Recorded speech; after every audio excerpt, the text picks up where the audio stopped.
Your testes and prostate are the most powerful glands in your body. Powerful in that you can consciously activate them to draw as much energy as need be from the body. All you need to do is focus the mind on sexual thoughts, and they will start draining more blood and nutrients to create more semen. You could theoretically have them drain your system 24 hours a day if consistently focused on sexual thoughts and arousal. What other glands plays such influence over your body? There are none. Your other glands are more limited and less controlled by your own intentions. If you wanted to, you could have the testes drain your body all day through repeated sexual indulgence and spermatic secretions. This is not the case for the other organs. Why does this matter? Because the same energy your body is using to create semen is also being used to constantly regenerate your own body. Your body is in a constant state of regeneration and thus draws from your available energy and nutrients in order to replenish your organs and bodily systems. Competition for resources is very fierce in nature.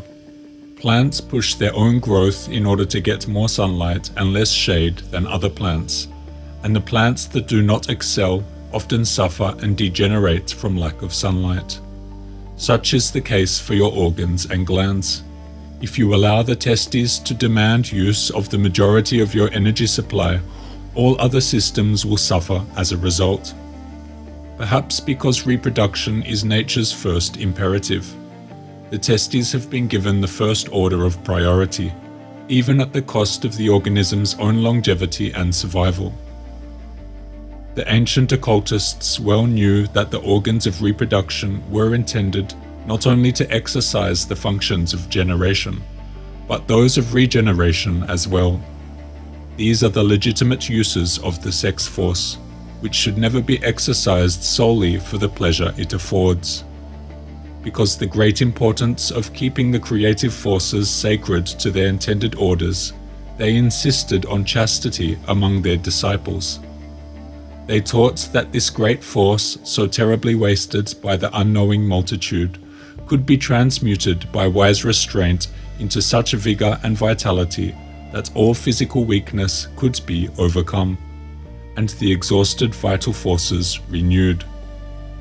Furthermore, by the retention and reabsorption of the seminal fluids in the body, accepting only such as are used for purposes of procreation, the magnetic qualities as well as the mental and spiritual powers of the individual are wonderfully increased. Consider a government. They carry a major level of control over the people's lives and are supposed to exist to serve in the people's best interests. Throughout history, however, many governments begin to work to serve their own interests above that of the people, and over time society deteriorates. This has often resulted in the total downfall of the state, such as we see in the fall of Rome, or a revolution in which the governing body is destroyed by the people. I bring up this similarity because such patterns that exist on the large scale tend to repeat themselves on the small scale, and such a mechanism is taking place in the body. When the brain and testes use the body's energy for their own personal pleasures, all other elements of the body begin to suffer and degenerate. The abuse of the sexual energies here can render the whole body debilitated, or even sap the brain and testes so far as to cause erectile dysfunction or cognitive decline. At least so it was believed in the old writings. This has been found in various organisms that gonadal or ovarian activity has a catabolic effect on the body and shortens the organism's overall lifespan. This is why a continent man will reap the benefits of his abstention. He will provide his body with more energy to regenerate. Thus he should live in a healthier state for a longer time. A being that wields more power also attracts with it more support from surrounding beings.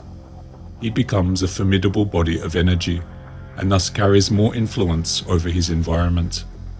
He wields more influence over the world he lives in. Most men live in societies where their fellow man is constantly draining their sexual energies through masturbation. When he takes up the continent life, it won't be long before he notices a profound difference in his ability to wield more power and as a result attract better opportunities and better outcomes. If we look at plant life, we know that competition for survival is fierce. If the plant is unable to grow and thrive, the other plants will overtake them and thus block the sunlight with their leaves, which can eventually kill the weaker plants off. Throughout nature, the strong defeat the weak. Such a rule exists among humans too. We often overlook this or try not to acknowledge it, but it has largely remained true. The strongest, the smartest, those who make do best with the available energy they have, will fare better than those who squander it. Those that waste their energies and are unproductive are often overshadowed, outpaced, and ultimately left at the mercy of forces they can no longer compete with. Don't become this guy. Start retaining and you start conserving more energy than most around you are able to conserve. Your body will start regenerating at a higher degree. You will have more energy for deeper thoughts and thus be able to make more intelligent decisions and take more action towards your goals. The power of your will also increases in proportion to the energy you have viable to wield it. As intelligent creatures, we should make this one of the studies of our lives. Unless we have the control of this passion, we are sure to allow the body to go to an early decay. This sexual heat has been likened to the daughter of the horse leech, who has never enough. And the final thought is that when we use this sexual passion for anything which is not for the procreation of the race, we are losers of the material which enters into the formation of sound brain. Think of this, whenever your passion overcomes you, that every time you can control it, you will have just so much better brain for not allowing it to control and rob you of precious brain material needed. Those with much conserved energy are more apt at getting what they want out of life. They find that life becomes easier, and as a result of avoiding immorality, they become less selfish, more loving, more spiritually minded, and more valuable to all other members of society. Often such types become well known, perhaps even locally famous for their efforts, as those efforts come from a mind that has worked harder with more energy and focus. Your decision to control your sexual impulse is perhaps one of the best decisions you can make for your future and overall destiny in this life.